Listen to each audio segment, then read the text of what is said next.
제가 준비한 것은 먼저 말씀을 드릴게요. 네, 그렇고.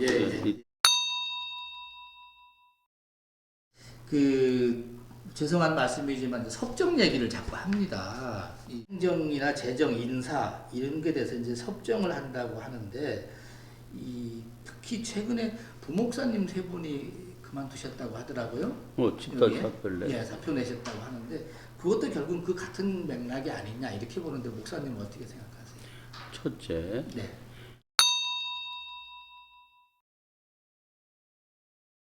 섭정이라는 단어는 우리에게 맞지 않는다. 네, 예. 왜냐? 예를 들어서 교회의 역사에서 후임자나 타 성직자가 그 교회를 주관하는 데에서 섭정이라는 단어를 쓴다고 할 적에 가장 많이 하는 것은 뭐냐? 강단권이에요. 설교하는 거. 그렇죠? 설교를 내가 지금 후임자가 왔는데 그 사람을 제껴놓고 내가 설교를 한다. 이게 제일 교회에서는 그거지. 그런데 내가 2018년도에 몇 번 설교를 했느냐. 주일이 53주, 저녁 53주, 수요 53주, 새벽 365일. 그 중에 내가 2번의 특별 예배, 건축 기공하는 그거와 아마 신천 임원 헌신 예배, 낮 설교를 4번뿐이 안 했어. 지금 그러면서 후임자가 올라가서 전부 설교를 하고 축도하러도 안 올라가고 그랬어요. 그렇기 때문에 이 교회에 대해서 내가 후임자가 영적 지도력을 가지고 이거를 하도록 한 것이지. 알았어요? 그리고 두 번째로 지금 교회를 짓는데 여기 장로님들 다 계시지만은 은퇴하기 전에 2015년 당회에서 우리 교회 기획위원회와 당회에서 교인총회죠. 목사님은 후임을 결정해주고 지명해주고 그리고 교회가 완성될 때까지 후임에게 우리 교회의 목회를 다 전수해 주시고 이 교회를 짓고 이렇게 할 수 있도록 지도해 주시오. 이것이 교인 전체가 나한테 부탁한 결의사항이었어요. 예? 그런데도 내가 여기에서 그렇게 전부 하면서 후임에게 재정 결제는 어떻게 한다. 그리고 지금 그 집단 사표를 낸 목사들을 비롯해서 이 사람들도 이제 네가 같이 일할 사람이니까 네가 뽑아라. 그리고 재정 집행은 여기 장로님도 계시지만 예산에 따라서 전부 나오는 거예요. 그런데 그 집행하는 데에도 후임자에게 결제란을 우리 장로님한테 만들으라고 그래서 결제란을 그 사람이 결제할 수 있도록 하고 이러한 상황에서 이 교회가 지금 땅을 사고 교회를 짓는 과정을 그리고 이때 지도력이 지금 교체되는 것을 커버하고 문제가 안 생기기 위해서 간 것이지. 그렇죠? 그렇고 여기 집단 사표도 나와는 아무 관계도 없어. 교인들과도 아무 관계도 없어.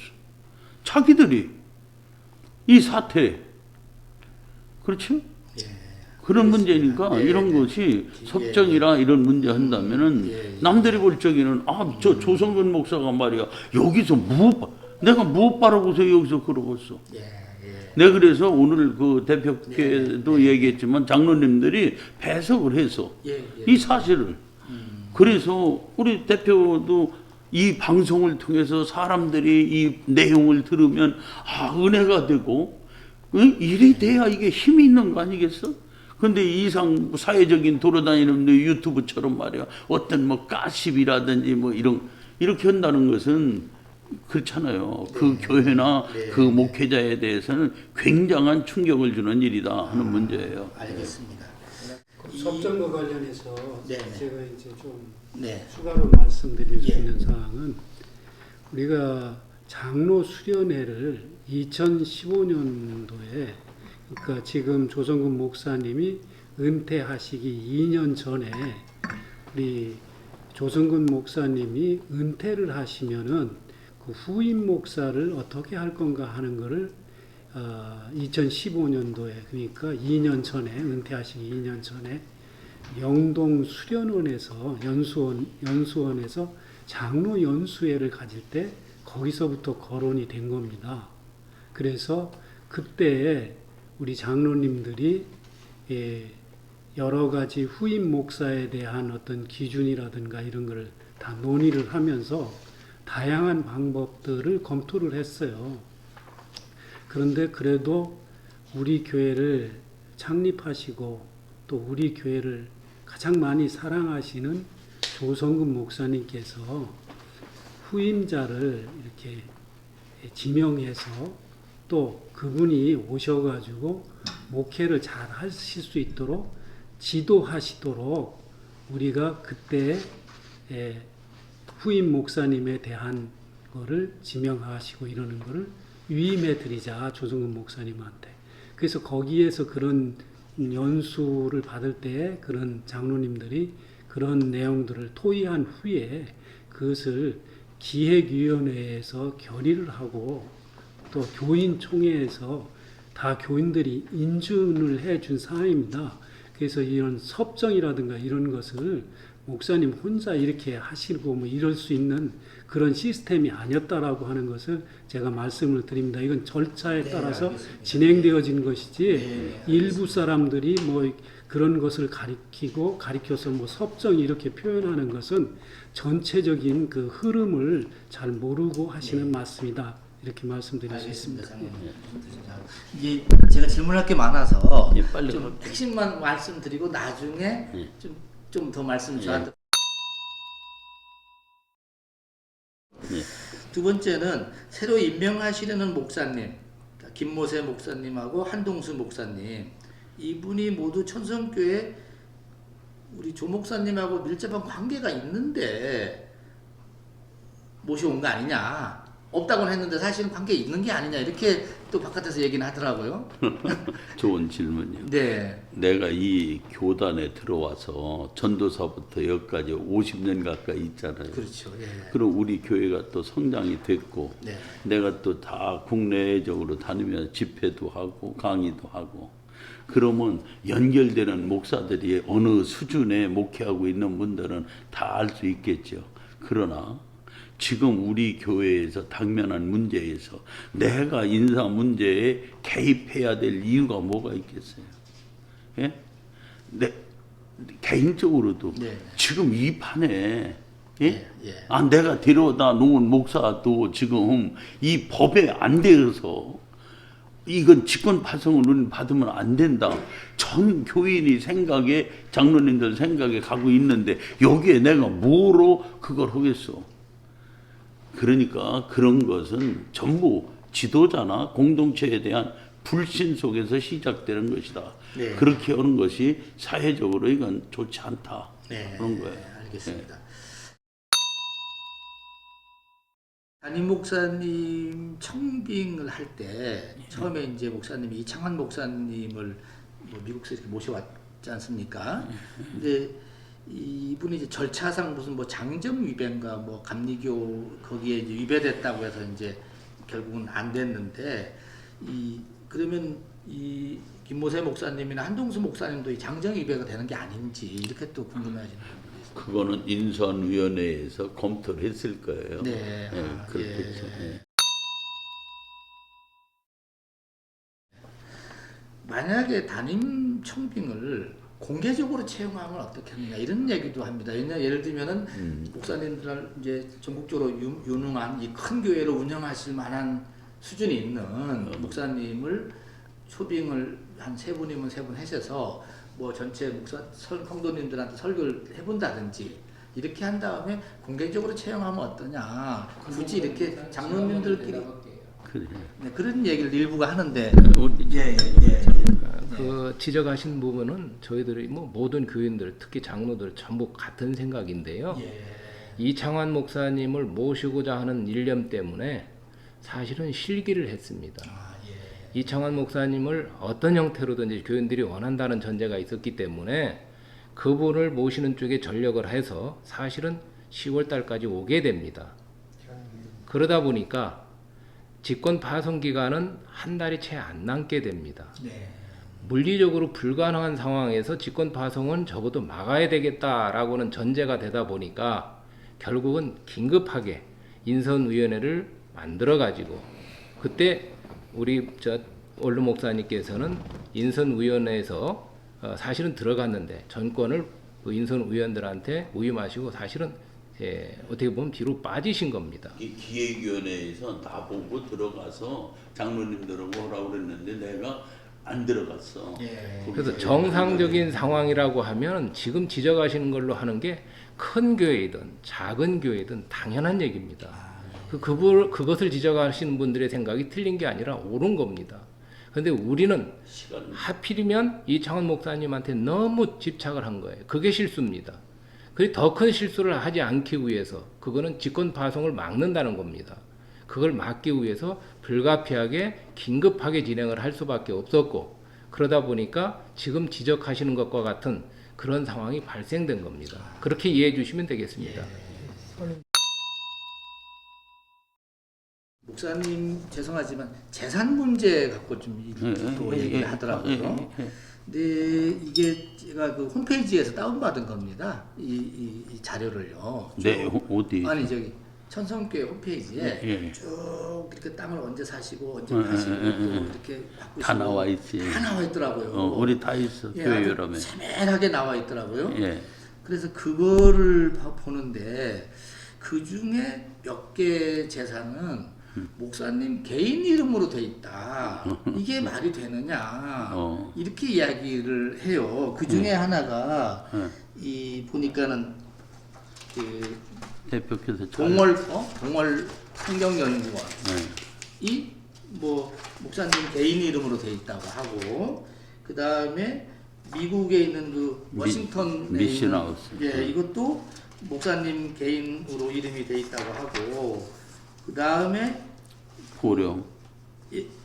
보령권은 얘기를 안 했는데 보령권도 목사님 개인 이름 돼 있나요? 거기 있을 걸 논밭. 예, 그래서 또 또 있고 서산 해미 거 서산에 해미 거는 나중에 이거는 매각을 하셨더라고요. 다시 매각을 하셨고 이렇게 돼서 이 중요한 동월 거하고 미국 거. 예 미국 거하고 그것이 이 왜 개인 이름으로 돼 개 있냐? 이름으로 돼 있는데 그거는 감리교 장정에 맞지 않는 거 아니냐 이렇게 얘기를 해요.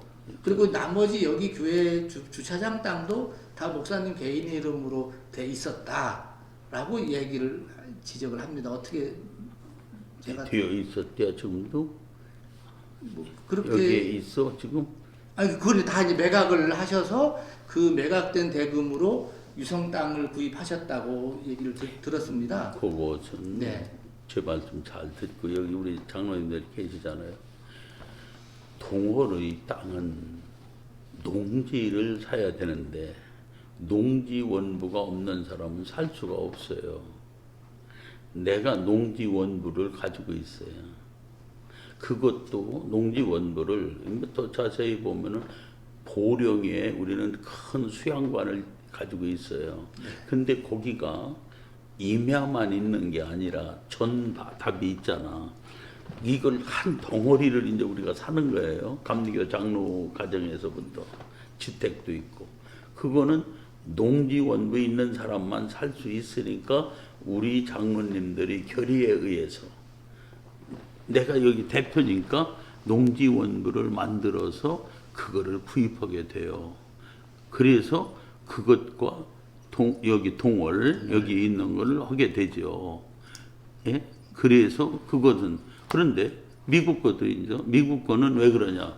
미국에서 이걸 살다 미션하우스 우리 애들 연수원을 만들어 주려고 이렇게 해서 이제 이렇게 하는데 거기에서는 법인을 만드는 일이 우리는 외국 사람 아니에요. 그러니까 불편한 거예요. 그러니까 거기에 있는 목사들과 거기 소개하는 장로님들이 목사님이 여기 집회도 자주 오고 그러니까 그놈으로 하세요. 그런데 이게 잘못하면 내가 걸리잖아. 그래서 교회의 전체 교리에 의해서 사는 것이고 과정도 전부 보고가 되어진 것이고 심지어는 거기에 워싱턴주 타코마나 시애틀에 있는 우리 교단의 목사들 우리뿐만 아니라 기독교인들에게 전부 그게 이건 내게 아니라 천성교의 것이다. 그렇게 하고 여기 장로님들 중에 갔다 온 분들이 있어. 거기 가서 소개한 사람한테도 이게 내게 아니다. 그리고 이 관리를 우리 교회에서 계속 사무국장 여기 있지만 관리하고 있고 우리는 당회 때마다 여기 저 관리부장이 있어요. 우리 재산 목록이 전부 보고가 되는 거예요. 그리고 여기에 있는 땅이 내 이름으로 된 게 하나가 있을 거예요. 요 앞에. 요 땅은 여기에 있는 땅을 살 적에 우리가 내가 우리 교단에다 기증 뭐 이렇게 했는데 안 된다 그래가지고 그때 아마 내 이름으로 했다가 바로 그거 우리 교회 이름으로 했고 이게 매각이 된 것이지. 이거 내 이름으로 했다면 이거 세금 다 교회에서 나가고 계속 매년 발표하고 우리가 교회 요람에 이거 다 써서 홍보하고 현지에 가서 확인을 하고 그런 거지. 네. 그런 거니까 그것을 그러면은 예. 이제 원로 목사님 은퇴하신 지 2년 되셨지 않습니까? 예, 목사님이 예. 2017년도에 은퇴하신 걸로 제가 알고 있는데 그러면은 은퇴를 하시면은 소위 말하면 후임 담임 오면은 맞죠? 이 목사님 후임 담임 아니면 후임자. 후임 목사님한테 이것이 명의가 넘어간다든지 해야 네. 되는데 목사님이 계속 가지고 계시는 것에 대해서는 뭐라고 얘기하시는데? 명의를 내가 은퇴하면서 네. 여기 은퇴위원회에다도 교회 앞에도 내가 은퇴하면은 모든 내가 가지고 있는 명의나 이런 것을 넘겨준다. 근데 우리는 2년간 후임이 결정이 안 됐어요. 예? 예. 지금도 여기 어린이집 대표로 돼가지고 내 홈페이지를 막 들어가 아이디 가지고 그래서 내가 취소해라. 예. 대표 이거 바꿔라. 지금 이제 그래야 되는 문제예요. 그런 것. 그러니까 그거는 다 공개된 거예요. 다 알려진 거예요. 예. 기본적으로 이제 말씀을 하셨는데 경작자 증명이 안 나오면 그 농지는 취득할 수 없는 건 누구나 다 알잖아요. 그렇죠. 그러니까 교회가 취득을 또는 재단이 취득을 못 해요. 아무리 넣고 싶어도. 그런데 지금 거기 말씀을 안 하셨던 보령 수양관 같은 경우는 더 많단 말이에요. 그런데 지금 말씀하시는 것처럼 전부 오픈되어 있어요. 세금도 다 내고. 더 중요한 사실은 그걸 지금 교회가 쓰고 있어요. 모든 미션하우스든 동어리든 저 보령 수양관이든 이게 전부 다 쓰고 있단 말이에요. 세금은 또 교회에서 다 내고 있고요. 다만 목사님 명의로 나오는 세금도 다 그렇죠. 개인 것이 아니니까.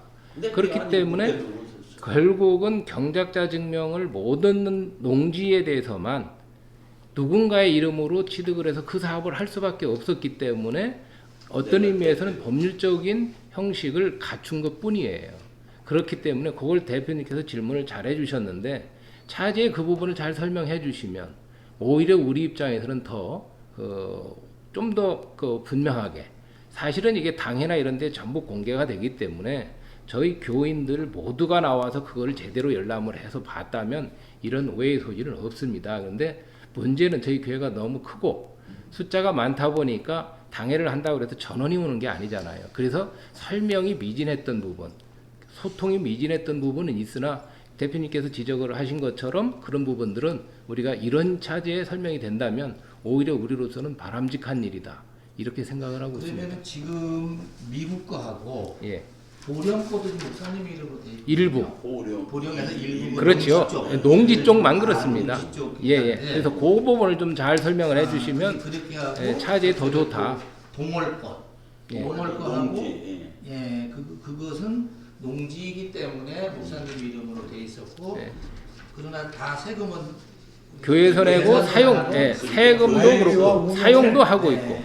교회에서 재산을 파악하고 있고 관리하고 있고 있다 이렇게. 그런데 왜 윤백진 목사님 오셨을 때 재산 정리를 안 하시고 한 거는 윤백진 목사님은 2년 후에 은퇴를 하면서 은퇴하면은 그 교회의 부목사가 은퇴하는 목사에 있는 교회는 자동적으로 담임 목사가 될 수 있어요.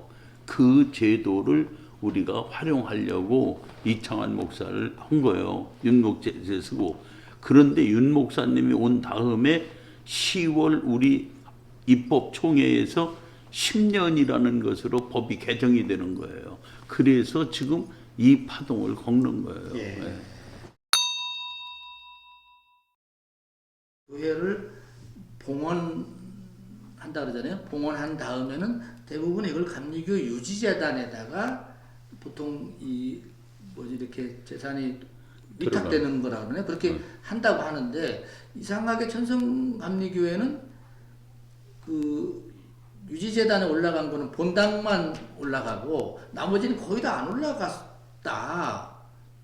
다른 교회하고 좀 다르다. 이렇게 얘기를 해요. 거기에 대해서는 어떻게 목사님? 그런 문제에 대해서는 좀 색깔을 달리하는 사람들이 있을 거예요. 자, 그럼 예를 든다면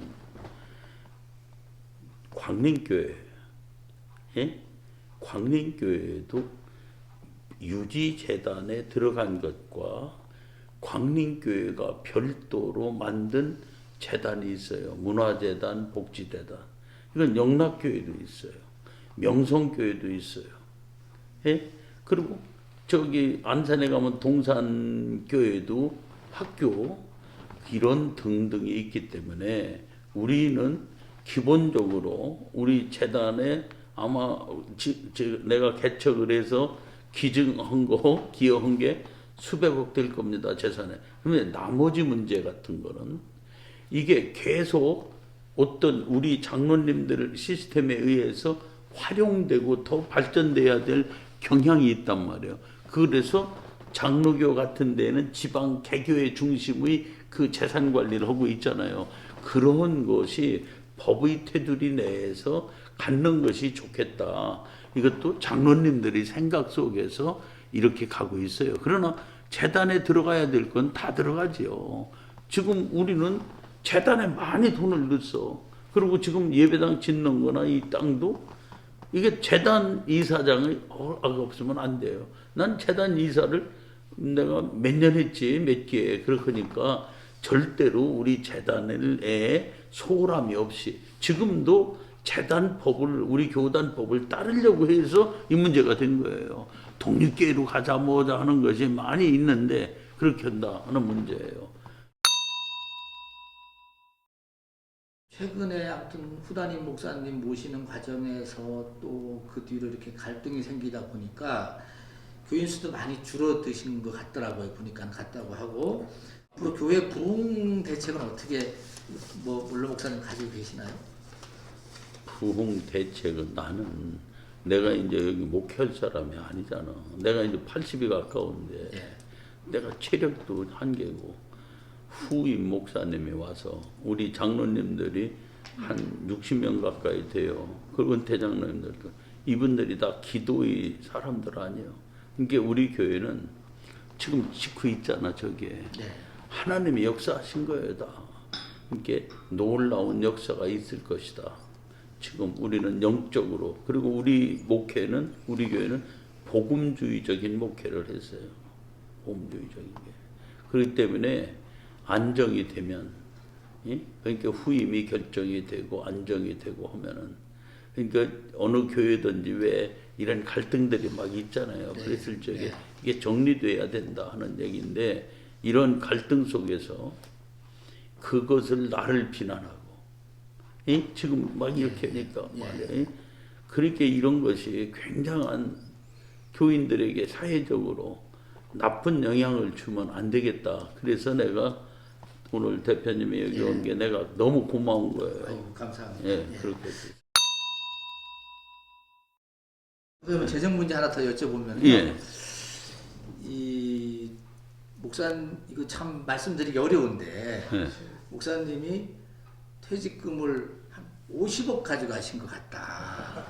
왜 그분이 이렇게- 안 가져갔다네. 그래서 계산을 하더라고요. 그래서 아, 이거 잘 질문했어. 예, 그래서 이제 어떻게 뭐 그렇게 많이 가져가시나 했더니만은 뭐 2017년 은퇴 15년에 제가 듣기로는요 2015년에 퇴직금 쪽으로 15억을 가져가셨다고 하고요. 그 다음에 2017년도 진짜 은퇴하실 때 뭐 12억 정도가 퇴직금으로 가져가셨다 이렇게 얘기도 나옵니다. 그리고 이제 그러면서 뭐 그 동월에 있는 그 이 건물이 원래 목사님 이름으로 돼 있다가 이걸 교회로 이렇게 돌리고 뭐 이렇게 하시면서 아무튼 비용으로 따지면은 큰 계산하면 한 50억 정도의 퇴직금이 된다 이렇게 얘기가 나옵니다. 네. 너무 저기 계신 분은 재정부장님, 저기 계신 분은 은퇴준비위원회였어요. 그렇겠는데 그는 사실이 아니고 장로님이 한번 얘기해봐. 그 장로님 이제 재정부장이니까 목사님 중간정산이나 이런 거 해드렸다는 게 2015년이 아니죠? 훨씬 전이죠. 2010년대쯤 될 거예요. 10년 전 정산으로 퇴직금을 정산해 드리는데 네. 중간정산 말씀. 대형 교회들이 많은 어려움들을 겪고 있을 때 내가 몸이 굉장히 아플 적이었어. 목사님이 그때든지 그때로 따른다면 30년이죠. 30년 정도의 그 목회를 하시면서 그 동안에 뭐 안식년 이런 것들 한 번도 가보신 일이 없고 그렇게 하시다 보니까 몸이 상당히 쇠약해지셔가지고 그래서 그냥 그 건강검진 그거라도 좀 받아보시라고 말씀을 드렸고 그랬는데도 그런 거 저는 안 하시고 이제 이렇게 하시다 보니까 이게 이제 지들 이제 목사님을 모시는 입장에서는 염려가 되잖아요. 이게 무슨 일이 일어나는지 아무도 모르기 때문에 이게 어려운 때인데 조금 쉬시고 싶다는 말씀을 좀 하셨어요. 그러는데 그때 그냥 그 목사님 어디로 가시는 거는 이제 우리가 그건 용납이 안 되니까요. 계속 계시면서 목회하시면서 이렇게 하려고 하다 보니까 조금 이제 휴식할 수 있는 시간도 필요하고 또 좀 건강을 위해서 좀 약간의 돈이 좀 필요하고 그래서 장로님들과 이제 상의를 하면서 중간정산이라도 미리 조금 해드려서 그래서 좀 노후에라도 평안하게 이렇게 지내실 수 있도록 해보자 해가지고 중간정산을 한 것이 그때 정확하게 저도 지금 기억은 안 돼요. 한 10억 정도 돼요. 그 정도로 하셔가지고 그것도 처음에 목사님이 이제 전혀 이게 안 받으신다고 하셨는데 목사님이 이렇게 다 쓰러지시면 우리 교회가 어떻게 되느냐 해가지고 장로님들에게 이제 의논들이 돼가지고 그렇게 중간에 이제 해드린 거거든요. 그렇게 하고 나중에 말씀하신 12억은 진짜 그건 은퇴하실 때 2017년도 예, 2017년도에 그때 은퇴하실 때는 그건 이제 인퇴 준비위원회가 저기 정식으로 이제 모임을 가져서 거기서 목회 40년 그 역사 속에 이만한 대형 교회를 이루기 위해서 불철주야 그냥 이렇게 그 협력하신 이루신 목사님이신데 그냥 우리가 말씀은 없지 않느냐 해서 그 여러 이제 장로님들이 어느 정도 거기에 뭐 걸맞게는 해드릴 수 없지만은 교회 형편상 최선을 다해서 한번 해드려보자 해가지고 여러 안들이 나오긴 했어요. 그런데 목사님 제가 이제 저도 은퇴위원회에 있으면서 처음 이런 일을 하게 되니까 어떤 표본을 좀 찾아보자 해서 저희 교회와 비슷한 정도에 있는 교회를 몇 군데 탐방을 합니다. 가장 이제 가까이에 있었던 청주의 정삼수 목사님이 목사님보다 조금 먼저 은퇴를 하셔가지고 그 청주 상당교회. 상당교회 그래서 우리 여기 아시는 그 장로님이 한 분이 계시다고 해서 연결을 해서 저희들이 이제 의원들 5분이 가서 식사를 하면서 좀 결례지만 그래도 어떻게 이렇게 예우를 해드리는 게 좋으냐라는 이런 질문을 하고 있을 때 그 목사님께서 쭉 설명을 해주셔요. 그분은 거기 청주 지금도 가보면 알지만 법원 앞에 5층 건물을 회사에서 교회에서 거기서 지어서 은퇴 목사님이 거기서 계속적으로 활동을 할 수 있게 그렇게 해주시면서 거기에 비서진인 간사도 있고 운전기사도 있고 승용차도 이렇게 해주시고 하면서 28년인가 거기서 이렇게 된 교회에서 시무를 하셨다고 하면서 본인이 이렇게 이제 아파트도 받고 뭐 이런 거를 상세히 얘기를 해주셔서 저희들이 이제 참고사항으로 이렇게 해서 그렇게 따지면 목사님 40년에 또 이루신 게 무인 처음 시작해서 1000억 재산 가까이 이렇게 이뤘다라고 보면 우리 교회가 이거는 너무도 그런 데는 비교할 바도 아니다. 그래서 사실은 저희들이 그 정했던 액수보다 목사님 가져가신 액수보다 2배 이상 정도의 그런 것이 형편이 맞겠다. 한 번에 안식년도 안 가지고 40년 이렇게 오셨는데 이런 정도는 저희들이 해드려야 이게 후대들에게도 우리 역사에도 이게 도움이 되겠다. 이렇게 해서 목사님한테 갖다 드렸더니 지금 성전 건축을 하는데 이렇게 하면 어떻게 하느냐 해서 그런 이유를 다 절반으로 깎으셨어요.